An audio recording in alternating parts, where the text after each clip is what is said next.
are presented by Manscaped. The Michigan Football Report partners with Manscaped to make sure you guys are getting 20% off and free shipping on the best male grooming products in the game. I love Manscaped. My entire bathroom is filled with their products. Use promo code GOBLUE at manscaped.com to get rolling with the best male grooming products on the market. It's the Michigan football mailbag coming in from Michiman. Mish-E-Man. Thank you so much for the question, for the comments. Michiman, he goes, why does it seem like so many injuries are being rumored in fall camp? Appreciate that. Make sure you guys use hashtag Michigan or Super Chat. Join us live on Wednesdays, or we're going to be live on Saturday for Michigan ECU as well. Question coming in from Michigan. Make sure you guys using hashtag Michigan. Why does it seem like there's so many injuries being rumored in fall camp? It's a damn good question, Michigan, because we've heard about injuries at wide receiver. Wide receiver 1, Cornelius Johnson. 2, Roman Wilson. 3, Tyler Morris. Maybe Morris is the second outside receiver. How about in the secondary? Makari Page. We heard about Rod Moore. We heard about Will Johnson. We heard about Marion Walker. Injuries galore on this team. Luckily, the guys who have to hit each other every single play, the offensive line, the defensive line, have not heard of any injuries there. So I'm hoping that these injuries on the O-line, the wide receivers, the secondary, etc., are just minor ones. It's nothing long-term. We haven't heard about any broken bones, anything like that. My take is right now, injuries are my biggest concern. If Will Johnson doesn't play on Saturday, okay. If he doesn't play the second week, I'm stressed a little bit. If Makari Page, Rod Moore, if they both sit out, I might be a little stressed because you want to use these games to get some continuity between your offensive line, between your wide receivers, between your secondary, who's going to have to go up against the best wide receiver group in all of college football at Ohio State on November 25th. 4 guys that might miss the game. Might miss the game. I think Will Johnson, I'm saying yes, as you guys might have heard me say. Makari Page, Rod Moore. I'm saying it's 50-50. I think we're going to miss one of those guys, or one will play a couple series and then be out. Cornelius Johnson. Other guys you might consider at that, missing out, Roman Wilson. Okay. Marion Walker could miss the game. I don't know what's going on with Jimmy Roller, but the Michigan football, the injuries, it's the hot topic headed into game 1. I'm concerned because it's more than I ever can remember. Where I'm not concerned is there haven't been any broken bones or collarbones or ligament tears or Achilles. That's the good news. The bad news, a lot of Harbaugh saying this guy's been dinged up, or source we've heard saying this guy missed practice yesterday, was on crutches like Marion Walker was not there for the scrimmage that we had this past weekend. That's been happening 3 straight weeks. Concerning, could be overblown. We'll find out what's happening with this team. Who's injured? Who's maybe what's the term in the NBA? Load management. We're gonna find that out on Saturday. We're gonna find out some of it on a week from Saturday against UNLV. If you guys want Michigan to beat Ohio State again, it's the term that we invented and took over the world. Type BOSA. You're going to beat Ohio State again, and we're committed here. We are committed here to beating Ohio State again here at the Michigan Football Report. Question coming in from Jeremy Clore with a $10 super chat. Jeremy Clore, the Hard Hat Crew. What up, Jeremy? Producer. He says, Campbell calling plays, give us a pass-happy week 1. I think it's the opportunity for him, right? If I am Kirk Campbell, who just had a kid on Monday, and I'm J.J. McCarthy, I'm sitting there in like the locker room or in the meeting room, and I'm kind of like having a thing. It's like, Jack, on Saturday, like, I'm going to call more passes than we normally would. I am going to go a little pass happy because there's no downside. East Carolina is not going to beat you if you make a mistake in the red zone if you're J.J. McCarthy. But what Michigan wants to do is prove their passing concepts can work against these little teams. And then when you get into the games against Michigan State and Maryland and Minnesota and Ohio State, they can work there also. Figure out what you're bad at, know what you're good at, do more of the good, do less of the bad. Let her rip, Kirk Campbell. I don't see any downside in not being pass happy in the red zone. We know Michigan could score on the ground. We know it. So why just only go to that? It seems to be the only really major concern I have with Harbaugh over the last 2 years, outside of the college football playoff games, is that you don't develop parts of your games of your team's game, your strategy, your offensive playbook when the game is not in question. Hopefully, Kirk Campbell, first time calling plays in a Power 5 in a major college football program, can he let her rip, get the practice, and we will see what Michigan's offense is made of.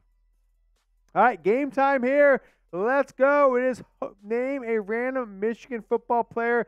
Producer Jack, a.k.a. Young Harbaugh, is going to toss him up on screen. If you're watching this on demand in a couple days, first person in the comments, you are my boy, Jack, right now. 50 Michigan random. I have no idea who that is. I have no idea who that is. If you can put in the comments, the first person to put this in the comments, who that number 40 from Michigan, and it's the Jordan jersey, so it's got to be a Harbaugh guy. Oh, my gosh. I have no idea. I mean, it's not Ben Mason, I don't think. Is it Ben Mason? Live chat. Let me know what you guys think in the live chat. Holy cow. I don't know who this is, Jack. I'm really perplexed. I don't even not know who it is. I have no idea who it is. And if you don't know either, Jack, we can talk about it later in the show. How about that Benny 60-51 Michigan? Is that for ECU? I have no Beetham? I have no idea who it is. I'm not sure who that is. Number 40 for Michigan. Do you have any idea yet, Jack? Jack has no idea either, so we will put this in the chat in the on-demand video. We will know who it is, and we'll let you guys know. Whoever comments this first in the on-demand video, we're going to put this one up on Friday, right? It's go up on Friday. Heck, I am going to give you a major shout-out on our watch party on Saturday. Number 40 for Michigan. Looks like a fullback. I have no idea who the heck it is. But what I do know is the breaking news in my headset. Oh, my gosh. Manscaped has got something for all of you bearded gentlemen out there. I absolutely love Manscaped's beard grooming kit. Aren't you tired, folks? Aren't you tired of using multiple products to maintain your beard? Well, look no further than a luxury Beard Hedge Pro Kit from Manscaped. This beard maintenance kit has everything you need for the modern man on the go. From trimming to treatment, this kit has it all. The kit includes a beard hedger, AC adapter, USB-C cable, beard shampoo, beard conditioner, oil, balm, and a travel bag, plus special bonus. You'll also receive a free beard accessory kit with a beard brush, beard comb, and beard scissors. The beard hedger was designed with a unique cutting angle to have its built-in comb lift flat-lying hairs for a smooth single stroke trimming. For a limited time, get 20% off and free shipping at manscaped.com with promo code GOBLUE. Don't wait. Get the Beard Hedger Pro Kit today. Here it is. Look at this bad boy. I brought this in. My kids, look at all this stuff. Look at all this stuff you get. You get the scissors, which can be helpful, the balm, the beard conditioner, the beard oil with this bad boy. Oh, yeah. I'm making it look good. I love it. I absolutely love beard hair. Look at this, Jack. You got a little comb? You got a little comb there? This is the game changer for Manscaped. This really is the Beard Hedger. Go get it right now. It's at manscaped.com. Use promo code GOBLUE. Get it shipped to you for free and get yourself 20% off. I got to put these scissors. These are dangerous, Jack. These are dangerous, but they are actually very, very effective. Manscaped.com. Promo code GOBLUE. Get the Beard Hedger. Get the Lawnmower 4.0. Get the shampoo, the conditioner. Manscaped is the one-stop shop for men in the bathroom. The best at male grooming. It is manscaped.com. Use promo code GOBLUE. Jim Printable in the house. Last week's MVP. He's on the helmet. What does Jim say there? He says, "You're the man, Yoder. What's the status on starting quarterbacks for this week?" Good question. I think Will Johnson's going to miss the game. I hope I'm wrong. I don't think I will be.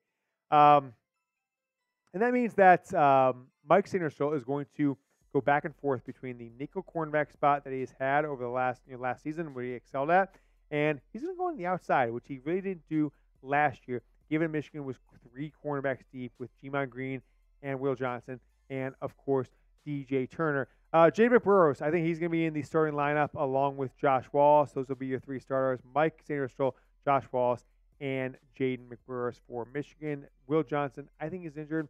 He is not going to be in the lineup for Michigan as far as I can tell, but also in that lineup right there. McCarthy Page, Rod Moore, both guys are dinged up. Don't be surprised if one or more of those 2 players does not participate in this game for Michigan. We are 127 subscribers away from 27,000 Michigan football fans here on the channel, youtube.com/Michigan TV. Give me a subscribe if you can. YouTube.com/Michigan TV. The Michigan Football Report, the most watched show on TV, radio, podcast, YouTube, anywhere you get Michigan football information. This is the spot. It's all thanks to you. So if you haven't subscribed, do it now. We'll be live 11:15 a.m. on Saturday. Myself, Young Harbaugh, and 97.1 The Ticket in Detroit. One of their hosts just hired him here. He'll be with us. He's also a Northwestern grad. So if you want to make him do crazy things, join us 11:15 a.m. We'll be live for about 4.5, 5 hours on Saturday. Longtime viewer Mark Majkowski says, will JJ call any of his own plays? Come on, Mark. You know better than this. You know better than this. I mean, I could be wrong, right? But no, I don't think so, because I think Jim Harbaugh he's like, I don't know what it is about Michigan. Jim Harbaugh, Brady Hoke, Lloyd Carr. Rich Rod tried to do it, but it was a disaster. They just don't have a killer instinct on offense. And maybe JJ's, mid-season, he goes and talks to Jim Harbaugh. They do it. But as of now, with Harbaugh out, with Stromore out, with Kirk Campbell calling his first game as an offensive coordinator, I think there's no chance that JJ McCarthy calls his own plays. But I think it's going to happen on Saturday. We will see. Javier Gregson, $20 super chat. Who do you think steps in the receiving game? Freshman wide receiver. I especially think Colston Loveland is going to be JJ's favorite target in the red zone. I agree with you. And because of the wide receivers being injured over the past few weeks, Tyler Morris and Cornelius Johnson and Roman Wilson, I think Roman Wilson is going to have a breakout year for Michigan. He's been the top target inside the red zone. JJ McCarthy trusts Colston Loveland. Colston Loveland has made catches when it counts. Will it continue? When all the receivers are healthy, maybe it's not this week, but next week or the week after, we'll see. But I bet Colston Loveland has a touchdown on Saturday. Jack, clip this. If Colston Loveland has a touchdown on Saturday, I was right. He doesn't. It's never happened. But I think you're spot on there is that the freshman wide receiver, maybe. Some will get playing time. Carmelo English in particular. But Colston Loveland is J.J. McCarthy's most trusted target in the red zone. Let me ask you guys this question. How many passing yards will J.J. McCarthy have on Saturday versus East Carolina? If you think it's over 225, give me an O in the comments or the live chat. If it's you, give me an under. Mark Wojtkowski, if you can't have fun on this channel, don't come. I'm not sure if it's in the live chat or JJ play calling, but Mark, we appreciate you. You are the man. Green Arrow says O. JW Fackler says O. And Benny says O as well. Lincoln Park Lib says, who are the freshmen you think will make an impact this year? Saw this question a little bit earlier in the show. I queued up Jack. I've got my list. We've got this in the graphics. So I've got 4 freshmen that I think will make 5 freshmen. 5 freshmen. Wow. 5 freshmen I think will make an impact this year. Maybe this week. But if you don't see all these guys on the field in this opener, don't be alarmed. But these are the ones that are excelling and can get on the field the earliest. Benjamin Hall. Right?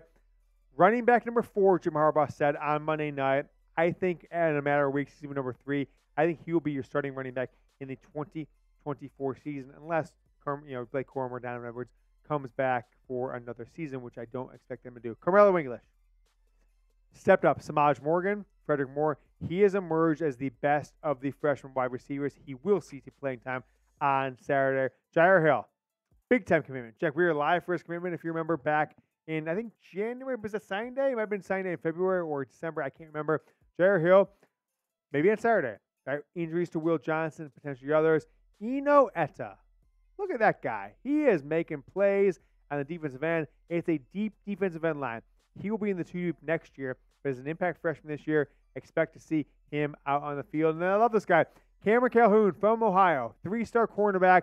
He's been making plays. Jair Hill and Cameron Calhoun, they could be your stars in 2 years. One of them potentially could be in the starter or move over to that nickel spot where Mike Sanderson will vacate after this season. But both those 2 freshman cornerbacks make me feel a little bit better about the future of the secondary under this staff and for this team. 46 panel. Will the scoreboards be 100% complete with the sound system? It'll be a significant upgrade, or will it be? I guess, yeah, I think so.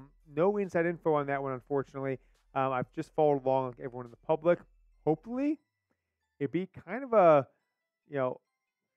operational malpractice if it's not.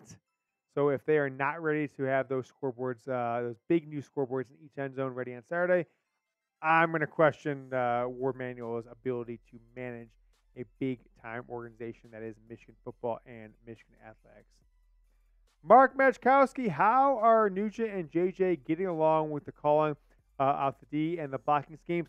The two of those in particular, I don't know if I've got any great insight on it, but the thing I can say about Drake Nugent is that he has overwhelmingly solidified himself as the starting center. And the most interesting thing that I've heard in the past few weeks is that he is the last to leave, first to arrive, most workouts. If you say, hey, we're going to get out there and do 15 reps at 225, he's banging out 25 of them.